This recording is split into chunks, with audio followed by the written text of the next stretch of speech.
gentlemen, may I have your attention, please?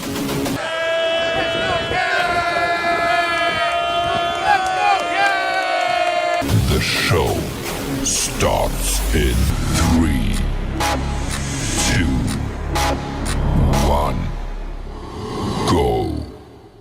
Good morning, CaneSport. It's April the 10th, 2023. I'm Gary Ferman, the publisher of CaneSport.com, joined by the entire team this morning as we discuss the news of the day. Izubee Charles down there in the bottom right-hand corner, Stephen Wagner to his left, if you're looking at the screen the right way, top right, Matt Shodell, and yours truly. And it's been team, no sleep. The CaneSport team has been grinding it out this weekend. I know, hope everybody had a great Easter and Passover and Good Friday and everything else that's been going on here lately. The guys you see here on the screen, other than Matt Shodell, have been working, and it's been the wind along the way with all these top prospects visiting Coral Gables, the Hurricane coaching staff getting ready to go on the road here in a few weeks. A lot going on with recruiting. And so guys, let's start with that today. I got a phone call yesterday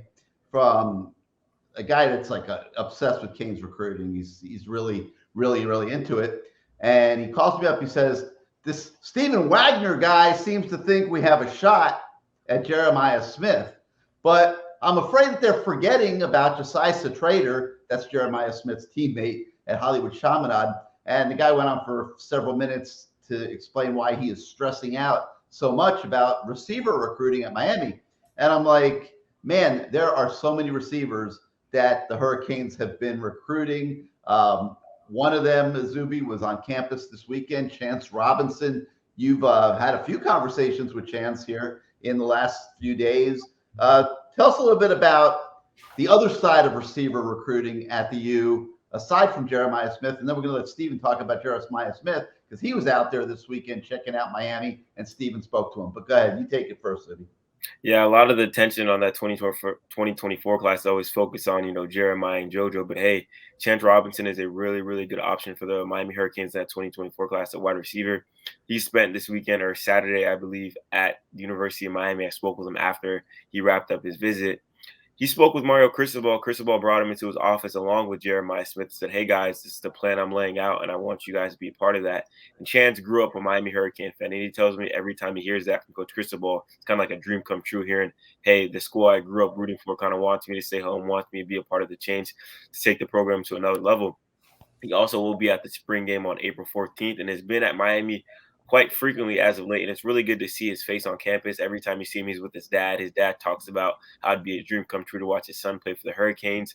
And Chance really likes Miami. I just feel like Miami has to show a bit of improvement on the field this year to really solidify themselves for his commitment. Right now, it looks like Florida State, Penn State are kind of in the mix right now with him as well. He took a trip to Florida recently, and that was kind of the only school he really talked to me about that he has real big interest in. He just said, hey, Florida right now, but I'm not mentioning anyone else. But Miami, I feel like, is in a really good spot with Chance Robinson, getting him on campus frequently, getting him around the players, getting him around the coaches, familiar with everybody. And Kevin Beard is doing an amazing job with him as well. So I feel like Miami's trending in the right direction for Chance Robinson, but I feel like he's not in any rush to make a commitment. So during the season, if Miami kind of takes more steps in the right direction with that receiver room and that offense, I think they have a really good chance of landing Chance. That was funny to say that. Have a chance with Chance. There's a couple fundamental issues with receivers right now at Miami. Let's be honest, they do not have a number one receiver. There is nobody I've spoken to in the past several days, and I've been trying to speak to a lot of people who have been out for entire practices on a regular basis. And, I'm hearing a lot of Joshua Horton's doing better, and Restrepo is Restrepo, and Ray is starting to flash a little bit and things like that. But there's not one person, and I think the four of us would probably be on the list as well, who believes that Miami has a number one receiver right now. And I think that they are going to be looking for that in the portal because, yes, it is extremely important that the passing game look kick-ass this season. There is no question about it. Can't keep losing these top wide receivers to Ohio State and other schools. And there have been so many of them in South Florida the last few years. You want them to start staying home. Even the kids like Chance, for example, and Josiah Trader, who I mentioned. There is nobody, obviously, more coveted anywhere, not just at Miami, than Jeremiah Smith. He is a generational wide receiver. Miami is going to be in this thing till the end. He's committed to Ohio State. He came down to Coral Gables this weekend to check out the U. Stephen, you were able to find him. You had a nice conversation with him. Give us an update on what you think Miami's outlook is as of today with Jeremiah Smith. And so I'm a big fan of Dumb and Dumber. And it always makes me think of the very famous scene at the end where Jim Carrey's talking to the girl, and she says, well, sure, maybe we can be together in 1,000,000 years. And he says, so you're telling me there's a chance?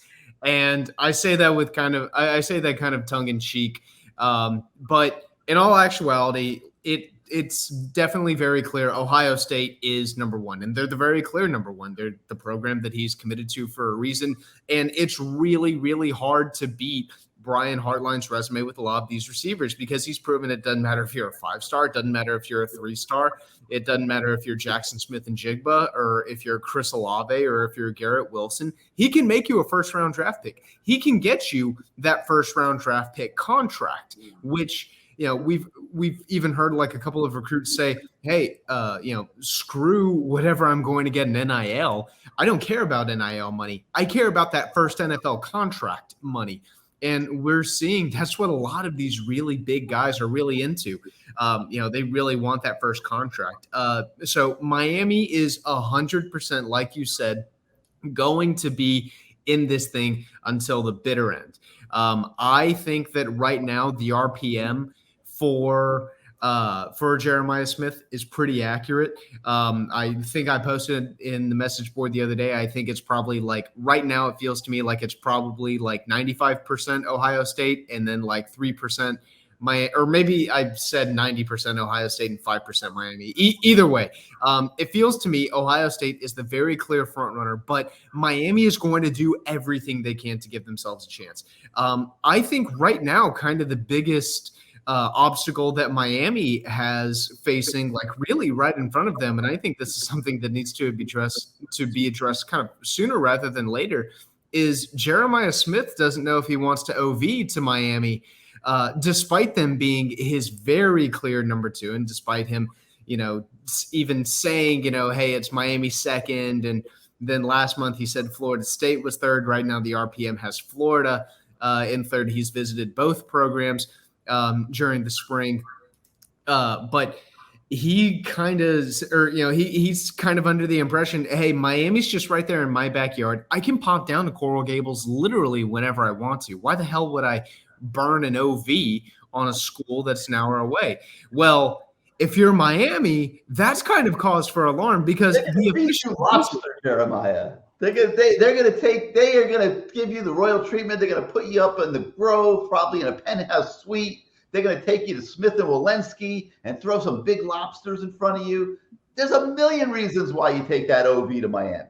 So I remember last year, The Athletic did a really good story on Arch Manning's official visit right before he committed and how much Georgia spent and how much Texas spent and how much, I can't remember what the third school was, but how much these schools spent. This is the chance for these schools to roll out the red carpet for you. This is the chance for these schools to do literally everything you could think of. Do you want to have a personal $1,000 bill for a dinner? Do you want to go to a dinner that legitimately costs $1,000 just for you and have Miami pick it up? You've got it, man. You want a penthouse suite? You've got it, man. This is Miami's chance to roll out the red carpet. And this is the kind of thing that can make a very serious difference in a kid's recruitment. If you have that kick-ass official visit and let's say Ohio State maybe lacks a little bit, or, he gets out to Ohio State for their OV, and I don't know, I'm just throwing stuff out there for the sake of throwing stuff out there. But let's say, Brian Hartline doesn't do a tremendous job and Ryan Day kind of falls off a little bit. All of a sudden, that OV to Miami, it's something that kind of catches your eye a little bit. So I think that's the biggest obstacle that Miami has right now, right in front of them, is they need Jeremiah Smith to take that official visit. Have you ever been to Columbus, Ohio? I have not. Oh, gee. Let me tell you something. If he's picking an official visit, he's already committed. He doesn't need to go back to Ohio State. If he's picking an official visit to Columbus, Ohio, or an official visit to Miami, Jeremiah, what are you thinking, buddy? I mean, this is a no-brainer. Now, I know Izubee wouldn't be turning down that Miami official visit. I know Matt wouldn't either, because there is no chance that he's passing on a dinner at Smith and Walensky. Matt, this isn't your first rodeo on all this. You've expressed yourself many times on this show, as I have. Like, we like the elite players. Jeremiah Smith is going to be an elite player in college. Things are not trending very well for Miami with Jeremiah Smith. But you got Trader, you got Chance Robinson, you got McCoy from Central. There are, and several other kids. There are a whole bunch of receivers out there. Should Miami be concerned about not getting the top guy if they end up losing on Jeremiah Smith, if they're, dominating at the next level, which we've seen before? Well, first of all, I mean, I don't know if you guys want me to fall in line with saying, like, why wouldn't he visit to come eat dinner? Like, what are you talking about? What do you think of his official visits are about? They're about eating, they're about going out, and they're about girls. If I was advising, Izubee, am I lying? If that's all Miami's showing recruits, then they may as well just say we're not going to get any top players anymore, because top players now, aside from NAL deals, they're not Willie Williams writing diaries about what they ate. Okay. They're trying to make money. These young student athletes who are in high school now, believe it or not, are businessmen.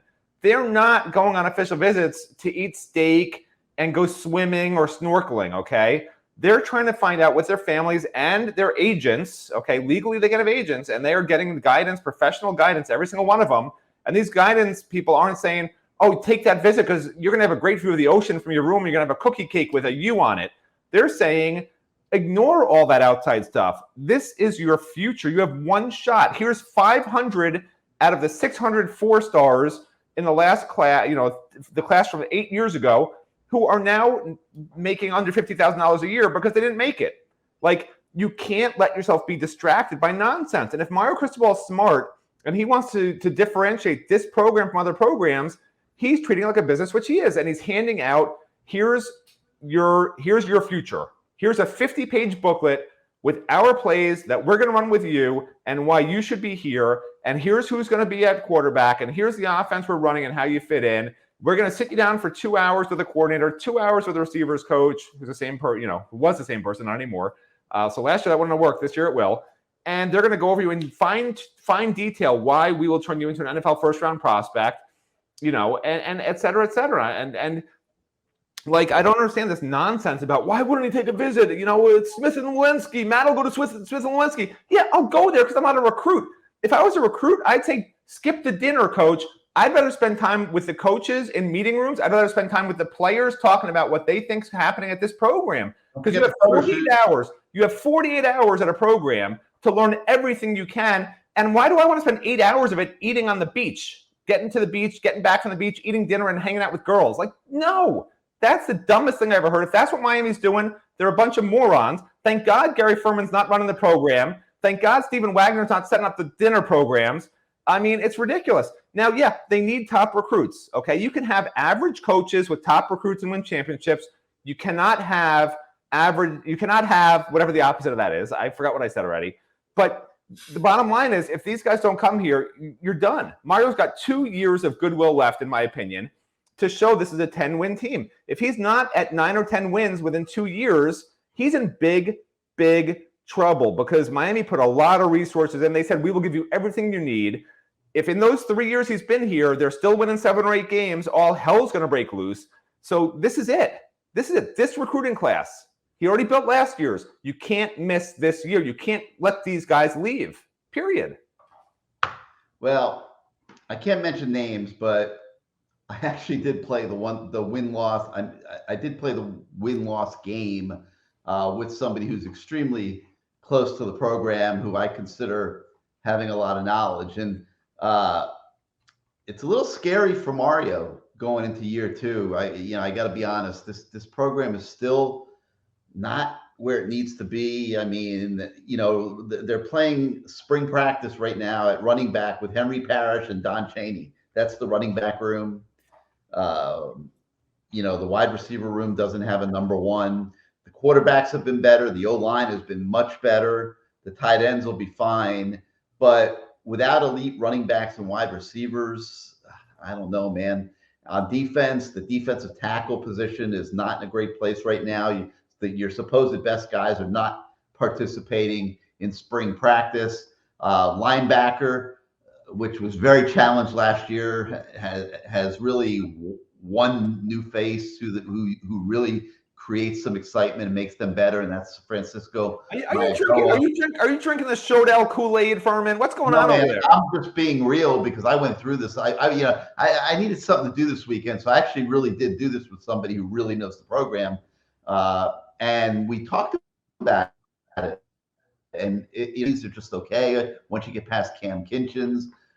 This is not a 9-win football team. It's just not. I mean, we went down the schedule. We said Miami of Ohio win, Texas A&M probably lost, Bethune-Cookman win, at Temple win. So you're 3-1. Georgia Tech at home 4-1. Then you go at North Carolina, probably 4-2. Clemson at home, probably 4-3.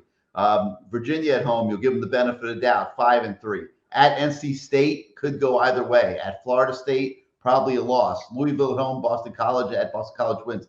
That's 7 wins if things go relatively well. I mean, that's not 9, 10, 11 wins. And so if it plays out that way, you're looking at year 1, 5 wins. Year 2 could go 6, 7. If things are unbelievable, 8 for Mario Cristobal. And it's kind of scary if you're sitting here saying he's got a 3-year, grace period before he's in big trouble, because it might not be till year 4 or 5 before this thing's really rocking and rolling. And that just might be reality based on what we're seeing right now, unless something crazy happens in the transfer portal in May. But I don't want to be a negative Matt Shodell Nancy. Okay. I'm not trying to throw cold water on spring practice, okay? Because they've gotten some good things done out there.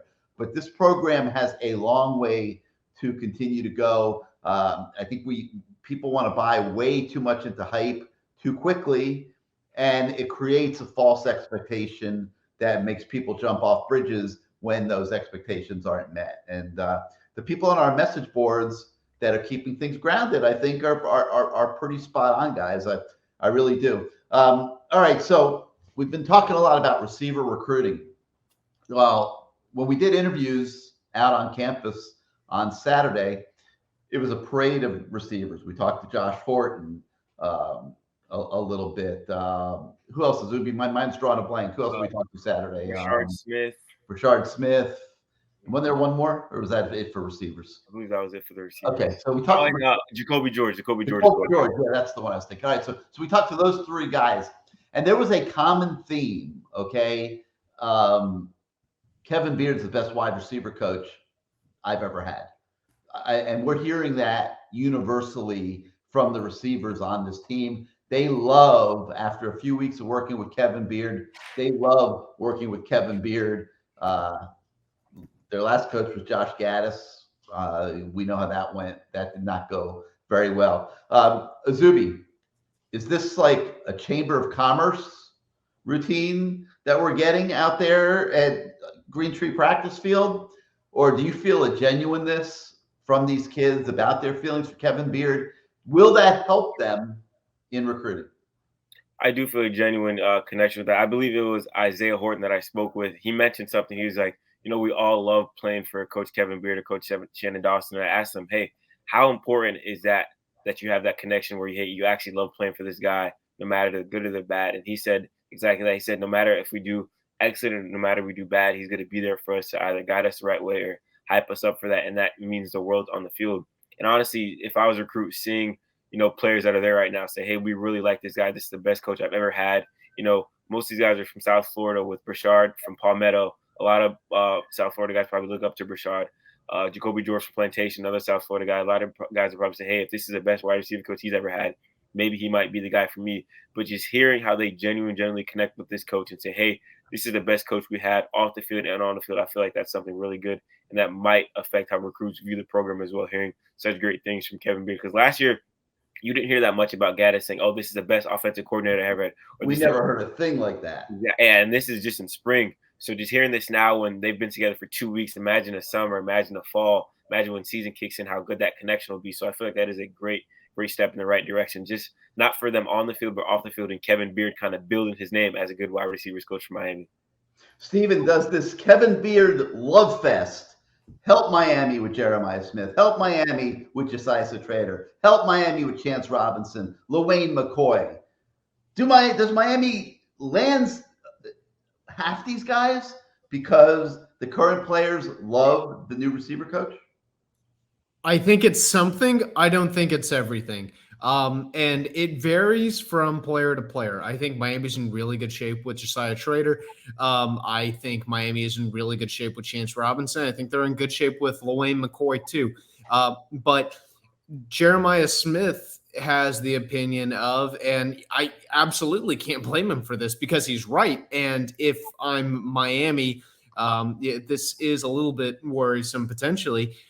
Jeremiah Smith needs to see development. He needs to see improvement. He needs to see a big play, explosive offense that can put up 50 points a game and beat you in a shootout. Like beat Clemson 45-42, beat Florida State 38-35. Win these high scoring, win some high scoring shootouts where the offense puts up big points and you knock off some top teams, which inevitably is going to is going to get eyes on your receivers and probably end up turning them into draft picks. And that has been extremely important to him really throughout this entire thing. I've pretty much every chance that I've had to talk with him, he's always said, Miami is, Ohio State's Ohio State. If I'm going to flip somewhere else, another program needs to show me, hey, they can do more for my career and for my development than Ohio State can. If Miami can go out here this coming season and they can have a really kick-ass season and, their offense is passing for 275 to 300 yards a game, and they've got a receiver who's on track to be first team all ACC, then you start thinking, okay, Miami is showing him what he needs to see. But until that, it's probably Ohio State. And we've kind of seen the impact that one really good season or one really good fall can have on recruiting. I mean, just look at Tennessee. Tennessee was a program that 2 years ago was pretty much irrelevant coming off of Jeremy Pruitt. They come in, they have one really good season. Their receiver room absolutely explodes. And now all of a sudden it's a hot place to go for weapons. Miami needs something kind of like that. Miami needs a really explosive fall if they want to realistically think, yeah, we can 100% get Jeremiah Smith. If nothing else, then by saying we can make you a first-round draft pick, because right now that's what Ohio State's saying. Well, I mean, it is a receiver-friendly offense that Shannon Dawson's going to put out there this season. There's no doubt about it. The question is, how much can Miami do without a number one receiver unless they find something in the portal in May? And we're going to find out the answer to that question. But over the weekend, I had to listen to Matt Shodell rant for about 5 minutes because when Jeremiah Smith was on campus on Saturday, Dawson told him that he wants to use him the way he used Tank Dell at Houston. Tank Dell, everybody's heard of Tank Dell except Matt. Matt started ranting and raving about Shannon Dawson comparing Jeremiah Smith to Tank Dell. Well, Tank Dell in the Shannon Dawson offense led the country in receiving yards and touchdowns last year, and he finished second nationally in receptions in this offense. No, Matt, he is not a household name, but for whatever reason, you were extremely bothered by that comparison. You don't want to hear Shannon comparing Jeremiah Smith to a guy at Houston that nobody's ever seen on TV, that nobody's ever heard of. tell us what you want. Oh, Tank Dell's 5'8", Jeremiah Smith's 6'3". You put on film of Tank Dell, who Jeremiah Smith probably has no idea who the guy is, or if he does, he's probably not at the top of the radar. For Jeremiah Smith, when Jeremiah Smith goes to other schools, they're talking about NFL players that these guys have coached, not a guy who's in college, who's not a top draft pick, who just had some big numbers at a minor program, So, yeah, that didn't thrill me. I would rather be able to sell, I coached, these 8 players who are now NFL All-Pro guys, or these 8 guys who became All-Americans at major programs. That's a little more of a selling point than a little tiny guy who looks nothing like me, who did really well because I told my slot receivers, yeah, Jeremiah, you'll be an outside guy, but, we'll still get you the ball. Like, it didn't make sense to me, but there's not that much he can sell. But it doesn't matter because Jeremiah Smith will see his offense this season. No one's making a decision in April, May, or June that can't be changed after they watch this offense. It doesn't matter. So, yeah, does it bother me that they're trying to sell Jeremiah Smith on him being the next Tank Dell? It did bother me a little bit. I did rant about it to you, Gary. I wasn't going to put it out there publicly. I would not compare a 5'8" guy that probably Jeremiah Smith has very little knowledge of to Jeremiah Smith. It makes no sense. But again, this offense just needs to be explosive. This offense, if it can look like Rhett Lashley's a little bit, just in terms of downfield passing plays and making plays, and not, if we only had a number 1 receiver, we'd be great. Like, that's not a selling point for 5-star guys. It's just not. They have to see it. So this can't be another year of, we need you because look what we were missing. With you, it'd be so much better. Like, that doesn't work anymore with these guys. They need to see a guy who can do it in that offense that looks like them. So Miami needs an outside receiver, not throwing, the 2 guys last year, and this is why Shannon Dawson had to mention Tank Dell, the top 2 receivers in his offense were both tiny slot guys. Like, those were the 2 leading receivers. It's just a fact. And now you're talking about 5-star guys who are not going to be 5'7", 5'8". That's just not how you're ranked as a 5-star. He doesn't have a selling point for them. But if he can have one this year, if an Isaiah Horton can have 1,000 yards, or a guy that looks like Isaiah Horton can have 1,000 yards in this offense, now you say to Jeremiah Smith, hey, I know you committed somewhere else. Look at what we did. Stay home. We can build this. We can do this. That would make more sense and will make more sense. So look, it's not that I was trying to be negative. It's just there's only so much you can sell when you're Shannon Dawson and you haven't coached a guy that some guys at Ohio State have already coached that have made it to the NFL. Like, he's just a guy who's, sort of bringing his offense on the big stage at Miami. And if it takes off in year 1, it's going to be just fine. And if it doesn't, it's going to be just awful. All right. Well, there was other stuff that went on this weekend. So let's shift gears away from the receivers, but we're not going to go totally away from the passing game because Miami took a quarterback commit this weekend from a young man named Judd Anderson. And guys, this one came kind of out of left field.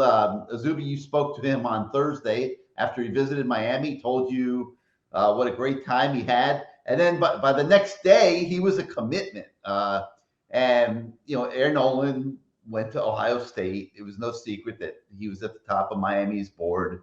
And when Miami saw that it was not going to win the Aaron Nolan sweepstakes, they looked at their board and they said, okay, well, let's take this Judd guy. And they offered him and said, hey, we really want you. We want you to commit now. He jumped on board. Izubee, you were all over this one. Talk to us. Give us the inside scoop. Yeah, so I spoke with Judd's head coach, Mike Chastain, out in Jones County in Georgia. And I asked him, said, hey, Judd just recently visited last week. Just why did this kind of come out the blue? He told me they've been in contact for quite some time now, that Miami really likes him and he really liked what he saw in Miami, and kind of that trip to Coral Gables last week kind of solidified it and said, hey, I'm going to lock in with you guys. But after talking to his coach, I said, hey, what really stands out about this kid? He says his size is kind of the biggest thing right now. And he's one of the biggest players, if not the biggest player he coached. Be 6'6" right now, 6'7", some people say. And he says one thing that he really loves about him is he continues to work and improves every day. I know that's pretty cliche of a high school coach to say, hey, my guy does this, my guy does that. But he full-heartedly believes that is going to be Judd's biggest things moving forward, his work ethic and his want to get better every single day. And I saw something funny on Twitter. It was like, last 18 of the starting quarterbacks in the NFL were 3-star recruits and lower. I'm like, all right, guys, let's not go this far and say this guy is going to be an NFL quarterback. But I do like the traits that he has, and he shows a lot of potential. And his coach believes that's going to be his big thing, his potential and his work ethic to get better. So, yeah, that's what I kind of got from his head coach after talking to him about a little bit about Mr. Anderson, Miami's newest quarterback commit. Stephen, you broke down the film after the commitment. After watching tape, I watched the tape as well. What were your thoughts on Judd? Yeah, so obviously he's ranked as a 3-star for a reason. He definitely needs to get more consistent, and mobility is also kind of an issue, although he can kind of show flashes of it at times. Those are the two really big things that he needs to improve. But his upside is absolutely tremendous. I mean, we start with his build. He's literally built like Peyton Manning. So Judd is 6'6", 217. And for the record, I looked this up. Peyton Manning is 6'5", 225. So, we're talking about exactly the same build there. Absolute cannon of an arm. Like, his arm strength really is tremendous. And he's got really good anticipation in the pocket, too. Whenever he sees the field clearly, whenever he can go through his full progression, and he's able to really get a feel for what the defense is doing. He has a fantastic ability to really drive the ball downfield, really push the ball down defenders' throats. And I can see exactly why Miami likes him. I mean, you look at some of the plays that he makes and you're like, okay, I could see Mario honestly maybe seeing a little bit of Justin Herbert in him. I really could. He has a couple of those plays where he's literally just going to outthrow his defenders. He's going to use his arm to put the ball in a place that nobody else is going to be able to get to. And quite frankly, put it in a place that I think receivers at maybe a less talented high school might be able to have a chance with. But I think this is a kid. He's really cerebral too, from what I've been told. So you're thinking, hey, maybe this is a guy who can kind of learn things, who can kind of diagnose things fairly quickly. Whenever he gets on the actual field, be able to make those in-game adjustments, be able to make those adjustments within a play. I also think Miami is really thinking that if they can get a good offensive line and they can develop a really good offensive line, then Judd could really be a serious threat. Because you look at a lot of his high school stuff and he has a really, really good pocket presence. He knows how to use his offensive line to play within the pocket, to really protect himself. And he said, yeah, that was a thing that was really attractive to me too, is that whole thing of the offensive line taking the step that it apparently has taken from last fall into this spring. So I think that there really is absolutely tremendous upside here. But obviously 15 touchdowns, 13 interceptions a year ago, I think like 1,700 yards or something like that. Gotta be better this year. I think a 56.5% completion percentage. He definitely needs to be more consistent, given that he has some decent pieces around him, like Zion Reagans. He's another 4-star wide receiver. So if he really can put all the pieces together, he's a guy who I think could be an absolute menace on the field. And I can 100% see exactly why Miami likes him the way they do. Yeah, true freshman Emory Williams has been tearing it up at spring practice, doing really, really well. When I watched Judd Anderson, it reminded me of Emory Williams, like very, very similar in size and playing style in high school. And I'm wondering if that factored into it a little bit as well. Time's going to tell where this quarterback thing is going. Obviously, Ja'Cory Brown is in the mix as well.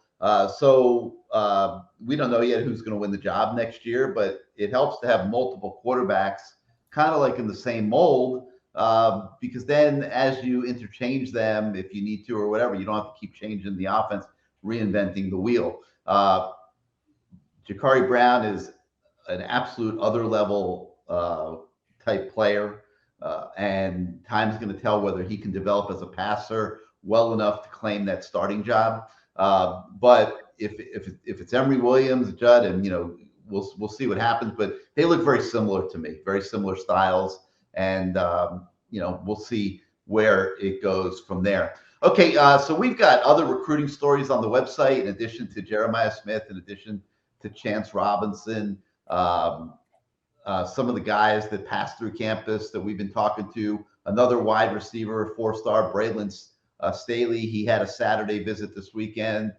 Canes are in the mix for him. A 4-star offensive tackle, Daniel Calhoun, being recruited by all the top schools in the country. Miami's fighting hard to get his 5th visit. We got a story on him.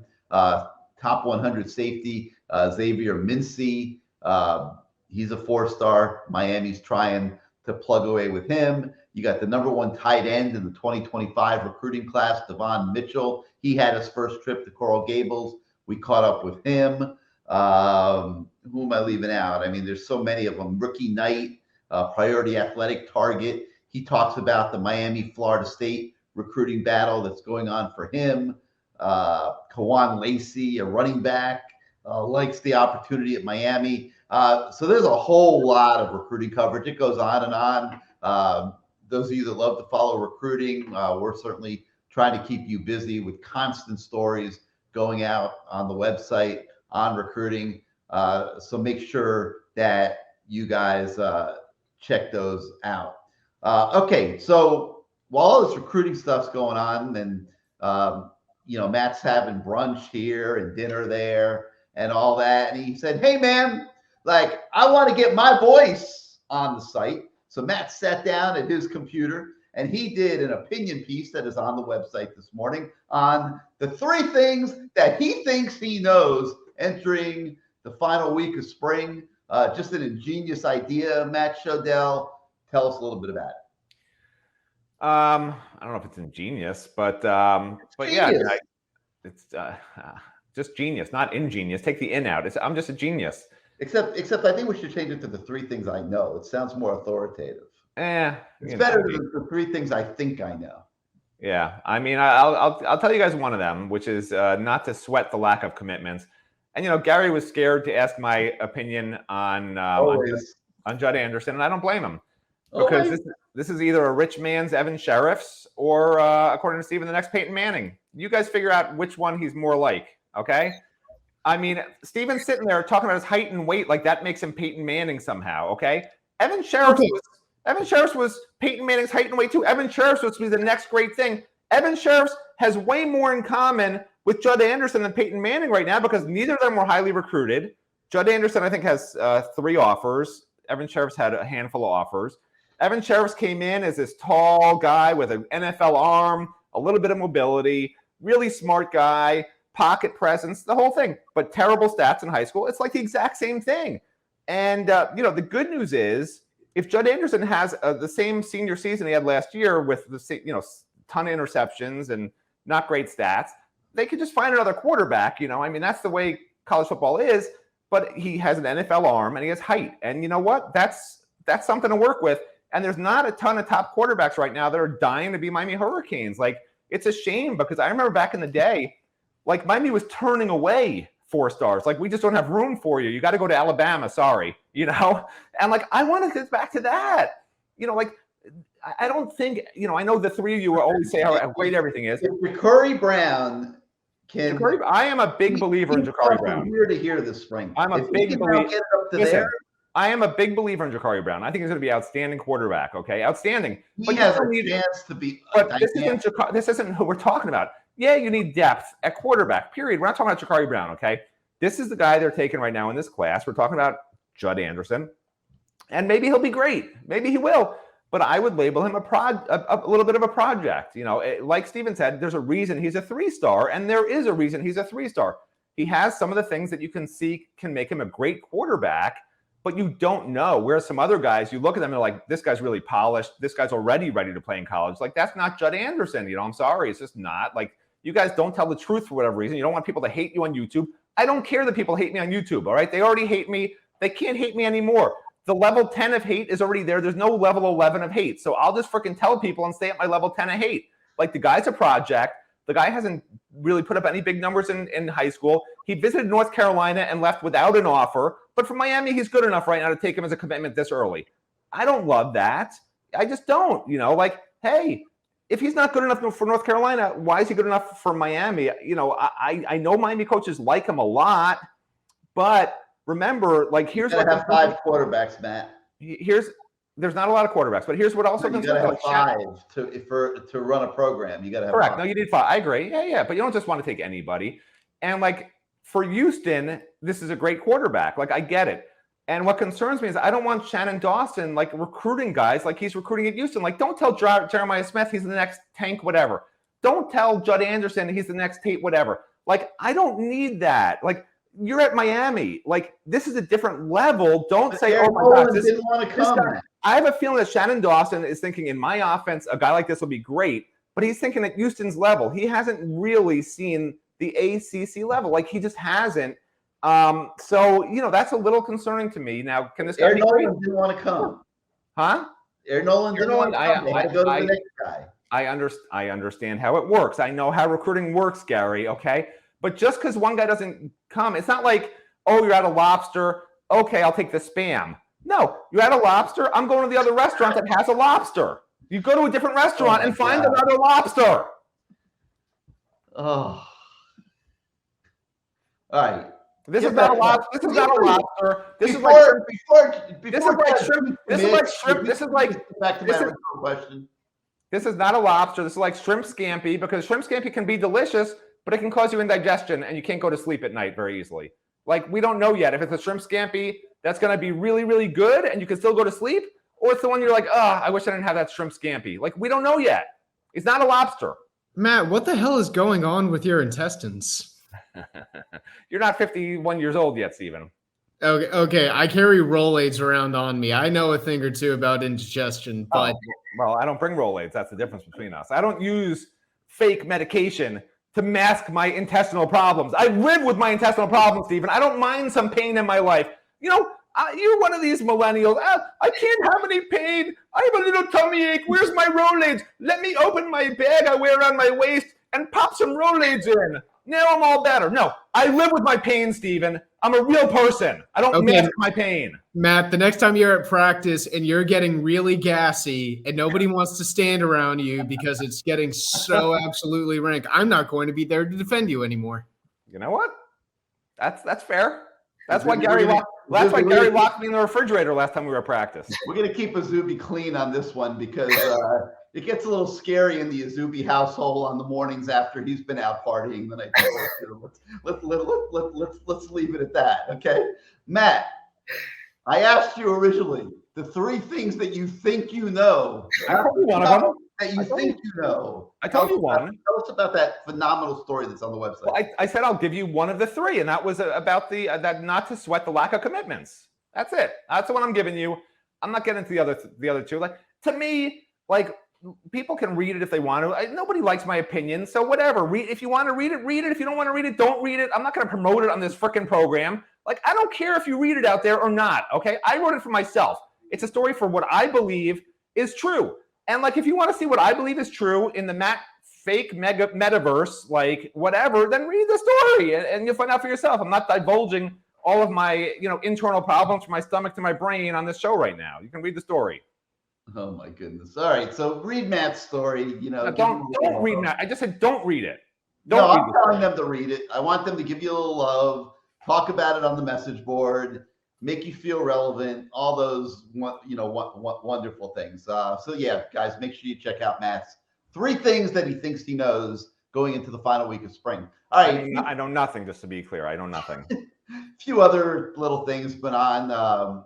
It's the end of the NBA season, so teams are just playing their backups and guys. And Bruce Brown, now in year 6, I think, in the NBA, out of the University of Miami. He got a chance to start for the Denver Nuggets the other day, threw up 31 points, and now they're ready to send Bruce Brown to the NBA All-Star game. So, we gave him a little love because, he's Bruce Brown, and he came from Miami. So you guys can check out that story on the website. And finally today, I want to talk very quickly about Canes baseball because it's not really worth an extended conversation. Matt, they are struggling big time. Can they turn it around? And what is going to happen in this cycle when the fans start jumping on Gino DiMare Part 3, does Dan Radakovich stay with them if Miami baseball stays down this path of disappointment? I mean, the baseball team's already won more games than the football team did last year. So why are people complaining? Listen, the baseball team, to me, the problem with the baseball team is the pitching staff. And, I asked Gino, and I was concerned early in the year about the pitching staff. I really was. And I asked Gino, even after the first few series, I'm like, listen, are you thinking about switch on the rotation? He says, we're not going to panic, et cetera, et cetera. It's time to panic, man, because they've been swept by 2 decent teams on the road. A couple of games have been just like total blowouts. And in between, yeah, they swept FSU, but like FSU is the worst team in the ACC probably. So there's a major reason for concern. I think we'll learn a lot about this team in this upcoming series at North Carolina, because if they don't respond, if they just lay their heads down and say we suck, like that's it. Like that's not going to be good. That's 4-9 over the last 13 games at that point. So they have to, in my opinion, have to win 1. Probably have to win 2 at this North Carolina series for them to really start to sort of build some sort of momentum for themselves. It just would not be good to be losing, 5 of 6 or 6 in a row at this point. Especially when you're coming, you still got Georgia Tech, Louisville, Pittsburgh, Duke, and then you're in the regionals. Like the season's not that far from being over. Like you need to build momentum at some point. To me, this is when you do it, because you have this stretch of really tough games and you've just got to respond when you sort of get smacked down. Like that's what good teams do. Bad teams go in the dirt and just keep losing. Good teams find a way to win games. And right now they're a bad team because, let's face it, they've really lost the last 6 meaningful games of a decent opponent. All right, well, that's going to do it for today for Good Morning CaneSport. We thank you guys so much for starting out your morning with us and putting up with this foolishness that has been taking place on the upper right-hand corner of your screen. If you like this channel, let me ask you something. I'm the only one who actually speaks my mind, because the 3 of you all know that this quarterback recruit was not the best Miami could have gotten. Like, I don't understand why everything's so great, like how he could be the next Peyton Manning. I mean, why are you even mentioning Peyton Manning? Because he's 6'6"? Are you freaking kidding me? Like, that was literally what I said. He has the same height and weight as Peyton Manning. Why are you mentioning Peyton Manning? 6'6". Why are you mentioning Peyton? That is what I said exactly. You know what? I look at you, Steven, and like which famous media reporter should I mention comparing you to? Because you're what, 5'9" or something? So let me think about famous media reporters 5'9", and I'll say Stephen Wagner could be the next. I don't know, name a famous reporter, Steven, because maybe you'll be the next Michelle Kaufman's husband. You could be Michelle Kaufman's husband, okay? How about that? Dave Barry. You could be the next Dave Barry. All right? He's kind of funny like Dave Barry. Dave Barry's about the same height. So, yeah, you're going to be the next Dave Barry because you're the same height. Like, don't mention Peyton Manning's name with a guy who threw 16 touchdowns and 13 interceptions as a junior and has 3 scholarship offers. Don't mention the name. Like, that's all I'm saying. Okay, I am compared to Ron Burgundy because of the mustache, but you cannot. But if we're just going to say, hey, he has a mustache, Ron Burgundy has a mustache, that doesn't automatically mean that I am the next Ron Burgundy. It doesn't mean that at all. It just means, hey, what do you know? We both have mustaches and we talk a lot and we get into arguments with people. Can you change the name Stephen Wagner on the screen to say Ron Burgundy for the next time we have Stephen on? As long as he doesn't say Ron Jeremy, I'm okay. Oh, God. All right. That's going to do it for today. Yeah, great. Hey, he has a mustache too. Just saying. I don't watch the same YouTube things you do, Gary, apparently. All right, that is really going to do it for Good Morning CaneSport. If you like this channel, like this show, hit your subscribe button, hit your like button. It helps us grow our audience. God help them with the nobody's hitting their like button on YouTube. I can tell you that right now. And if you are not yet a subscriber to CaneSport.com, please head on over to the website and become a subscriber. Your subscriptions allow us to do what we do every single day. They allow Steven and Izubee to go out and party on South Beach on the weekends. So for Izubee Charles, Steven Wagner, Matt Shodell, I'm Gary Ferman. We'll see you next time, everybody.